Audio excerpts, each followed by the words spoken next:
Welcome to another episode of The Rabbi and the Therapist. And we're continuing with part 2 with our discussion with Sorele Witkes, who's a licensed clinical social worker. And we spoke last time in our first episode, just beginning, I think, to really scratch the surface about relationships between parents and children, where they go awry. And when we say children, we don't necessarily mean young children. We mean people, in their adulthood and come to realize either that something was quite awry in their childhood or that something continues to be awry in their relationship with their parents. And as Miss Witkes pointed out, everyone obviously in an ideal world wants a close, loving relationship with their parents and vice versa. And unfortunately, that's not always the case. So where we left off last time was discussing the various types of ways in which individuals, number one, wake up to the insight that there had been something awry in their relationship with their parents, and then really what to do about it, to rectify it, if possible, to have the kind of relationship with their parents as an adult that they have always wanted. So, yes, that's where we left off. And we were having a bit of a discussion off camera, discussing the fact that sometimes it's very difficult actually to define the word abuse. Would you agree? Really? Yes. I mean, I think the word abuse is thrown around a lot, right? For various different reasons. And I think it correlates a lot with a sense of entitlement, which, young adults have today, probably because parents want to overindulge and give their children what they believe they didn't have.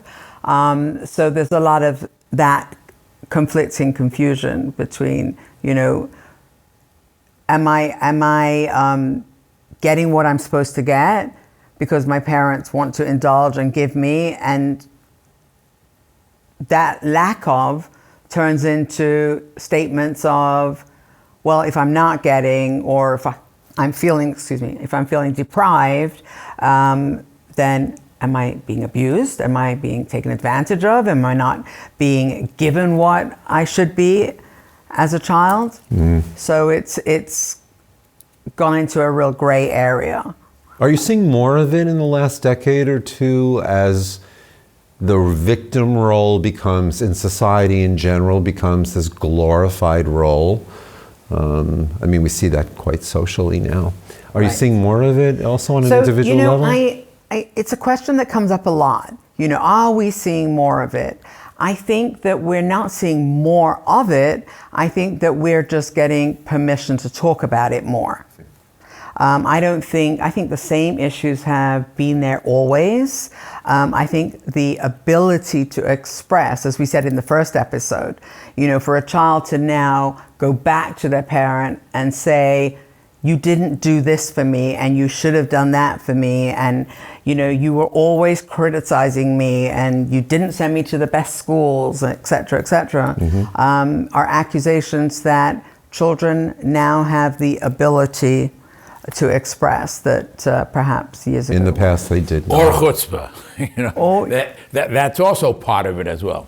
When I called you originally to invite you to be our guest, and I'm thankful that you're here with us, when I said we're going to talk about abuse, parental abuse, you made a very good statement, and to me that sort of bought the whole concept, and that is there's a big difference between abuse and dysfunction. And maybe you want to just talk about that a little bit. It looked to me or the way I understood it is, there are simply parents who cannot do a better job. It was that, or other parents, abuse is you use it in a wrong way, simply saying that they knew better or could have performed better and they didn't. So, from my life experience, and I worked for many years in foster care, what we saw overwhelmingly was way more mentally ill parents where their homes were dysfunctional and the children had to come into care in the Jewish community, which was very, very different than the not Jewish community. In the Jewish community, we saw actual direct abuse with the knowledge that a parent is abusing their own child as very, very, very minimal. So from that perspective, these families and these children were coming in because there was dysfunction. Dysfunction, though, runs a gamut again. There's dysfunction where children get taken away into foster care because they aren't fed, or the children aren't attending school, or the children are left roaming the streets at night, etc. But there's more subtle dysfunction, which I think maybe where I was referring to there, where just parents try hard, but they just miss the cues for their children. They want to be present, but don't really have a clue what that really means. If they provide food and a roof and clothing, isn't that enough? And what we know that children need is to be heard, to be seen. You spoke a little bit about shame earlier. There's by not being seen, by not being validated, a child turns inward as feeling not good enough. And when they feel not good enough, they may act out in school or amongst their friends, or do things they shouldn't do, get into things they shouldn't do, to try and get into a crowd, to try and be validated. And so they enter into dysfunctional behaviors too, as a result of the lack of emotional needs being met at home, because there was a lack of awareness, which is dysfunction. Before I give the microphone back to my colleague, I think it's and again, my background is education, my background is dealing within the Jewish community as an activist, and so often my fantasy is, before you get married, you gotta go for courses. And before you become a parent, you have to go for courses. And I'm just wondering if you can just give us a little bit of a glimpse based on your experience. What would that sort of look like is a parenting class? The first episode, your opening statement was really brilliant, the fact of parenthood. And I'm just wondering, in a package, what would you want every woman to know before you become a mother, every man to know before you become a father, that bringing this precious little child into this world, this is a must? I'm smiling because I'm now trying to set up, and please God will be, running a webinar for married women. But I really started out wanting to avoid all the complex issues I get with young married couples. I set up, campaigned and sent out flyers to see young women before they get married, between their engagement and getting married. And I set up a whole program to try and help with all the pitfalls that could, they could be somewhere stored in their brains, ideas, so that it doesn't become, urgent and a problem. And to be honest, I got 0 responses. But wow. I got dozens and dozens of responses and calls for women that were married a few years, 15 years, 3 years, 19 years. Can you run that for us now? So when you say, let's start a course, or should we put out a course for parents who haven't yet had a child, they are not... They're not in that mindset. They're not really understanding it. They're believing that they've got the experience of their parenting from their own parents. And they say, I'm never going to be like my mom. I'm never going to be like my dad. I've got it all together. I'm going to do it right. Except that when that child cries or that child is challenging and they all of a sudden go back into that old behavior that they saw at home. It's the only frame of reference they have. So in an ideal world, 1000% I would write the manual. But reality, I don't think we're conditioned to believe that we should fix the problem before it arises, unfortunately. A little bit of a frightening reality, I must say. I agree with that. Well, I'm not as frightened as you are. How many things in life do we have to actually experience before we can take an introspective or retrospective look at it, or before we develop insight or even are curious about it? I actually don't think that's the case. I mean, I do think it is the case that there are certain things in life that you have to go through before. That maybe is what life is for, to give us the experiences in order to learn. It might be interesting, I don't know if you know this, but it was more in the secular world. They offered parenting classes throughout the 1950s. It was a federal grant. And then they studied the efficacy of it, and it turned out to be zero, the efficacy. So they stopped the funding. And that makes sense to me, because you don't absorb it till you're in it. Right. It's not really... You don't even know what to ask, right. Really. Yeah. You're not really understanding it. Again, even as a teenager, thinking of getting married, and again, in our circles, you're thinking about it when you're still a teenager, but marriage, one of the things that comes along with marriage is a family. And it would just seem to me that would be the natural next stage that you have to think about, learn about, study about, explore to know how to bring up your children. Well, one other thing that I thought of when you were speaking is that one thing that we're seeing more and more when you talk about parents being able to identify the unique needs of their children, there are two things that we're seeing today that I think are perplexing parents in terms of understanding their children. One is, and I'm sure both of you know this, that and I don't know if that's the rates of autism, but certainly the identification of autism is rising tremendously, where we see very high functional kids, but that are clearly on the spectrum, and the parents have no clue why the kid will not eat anything for dinner other than beans and potatoes, okay? And they'll yell at them and they'll yell at them. They don't recognize that's what's going on. The other thing, which is horrible, was the legalization of marijuana. And we're seeing kids now addicted to it from the age of 13. The parents don't know they're doing it, and the kid's acting strangely. And those are just two sort of temporal things. I do want to get back to one thing I asked you about at the end of the last session, which is this issue of no contact. Two very quick anecdotal stories.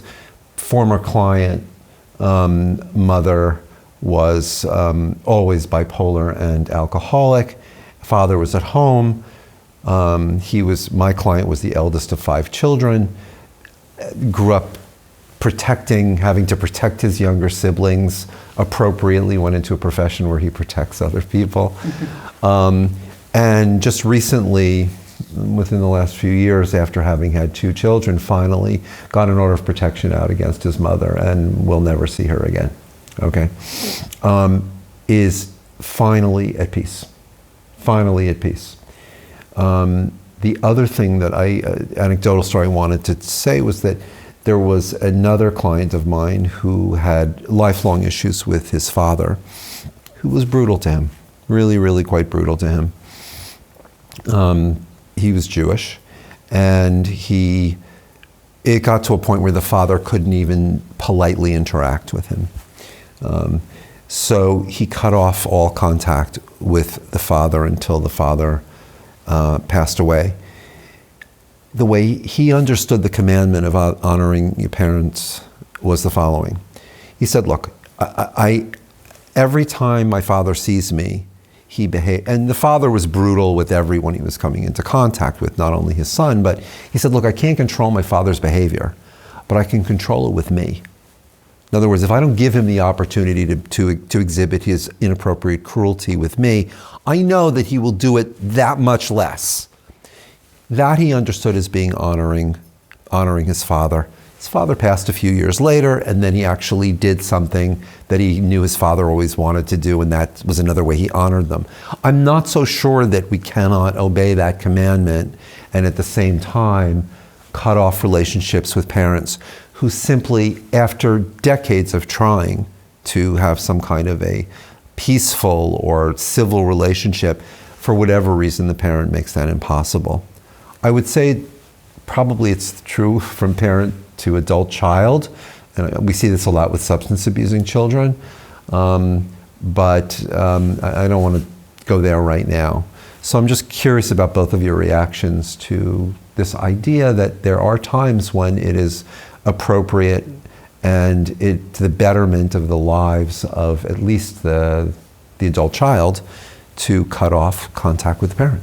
Well, I think the story you shared about him shaping the narrative to ultimately, I'm honoring my father because he is not being brutal for that many hours less by me separating myself out of the target area. Yeah. I think that's wonderful. I think that's a wonderful story, and I think that is true and good, and that's like a nice happy ending, and and then he did that something in his honor that he knew his father wanted. I think it's hard to I think in the case where a parent is clearly so ill, like borderline, and there is no winning or change that is going to happen. I think sometimes for your own mental health and the stability of your own health, I think that, I'm not a rabbi, but I think from a therapeutic perspective, it would make sense to, sever the relationship or stop the contact, because when it's almost like self-harm behavior. It would be like going back to the parent only to be triggered and to upset and hurt your family or yourself and your productivity. It would make sense, and I've seen that happen with parents that have been really cruel and very abusive. What do you think about that from the commandment perspective? From the commandment perspective, and I think when we go back to the Talmud, Shabbos 31b, and I believe then the rabbi's name was Rabbi Yossi, it's interesting that the Talmud tells the story that he picked himself up and left town. He moved away from his mother, not to have conflict. So you're not allowed to have conflict, and therefore there are other options that you can do. And I think specifically that the Talmud tells us that story. Your mother was abusive, okay. Therefore, what did you then do? You weren't disrespectful to her. You moved away, and actually commentaries point out that he made sure that there were other caretakers for his mother. So he said, my elderly mother will be taken care of, but it can't be directly with me because every time we get together, there's friction. Mm-hmm. I'm going to stay away. I'm going to make sure my mother has what she needs. All her things are taken care of, but we're not going to get into confrontation. And I think that is a very key, if you talk from the rabbinic and halachic standpoint. Yes. Sometimes we tell kids, listen, if your mother fights with you every day, don't go visit your mother. Okay, visit her less often. Or as Sorele said a little earlier, say, listen, Mom, I'm coming from 2 to 3. I'm going to leave. Yes, I'm going to bring my children. Please don't give them nashor. Do give them nashor. How are you going to treat my children? Because if not, this meeting is not going to work. And therefore, by taking a little bit more responsibility with the concept of having respect, I think there is always a good solution. Well, get that message out. There are too many people, I think, who are willing to continue to absorb a lot of abuse because they're too frightened that would be contra against that particular commandment from God. I want to add something. Yeah. Because we spoke a little bit about shame. I want to just throw in the word secrets here, right? If, in the world of large families and insular communities where you have children not showing up to visit their parents, then the secret's out that something went on in this family. So a lot of obligations of acting as if everything's okay, I think is often misconstrued with the rabbinic law of right and wrong about going to visit your parents and doing what you're obligated to do. It takes a tremendous amount of courage to step away when you might cause shame on your parents or your other siblings, even, and I'm going to say this sadly, even in the cases of severe sexual abuse.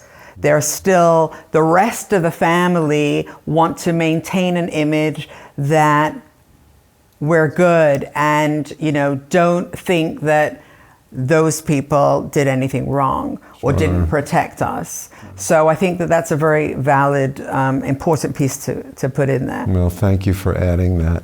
And thank you for joining us for 2 episodes. It was a pleasure speaking with you. Thank you for having me. Your Yes. clients are very lucky Thank to you. have your help. And we wish you a lot of luck on your launching of your marriage institute, and we hope that brings a lot of people a lot of shalom bayis, which is very, very important in today's world. Thank you. Thank you. That has been another episode of The Rabbi and the Therapist. Please join us in the future. If you have any comments, make sure to pass them along to us. We hope we will respond to them in its proper time. We thank you for listening.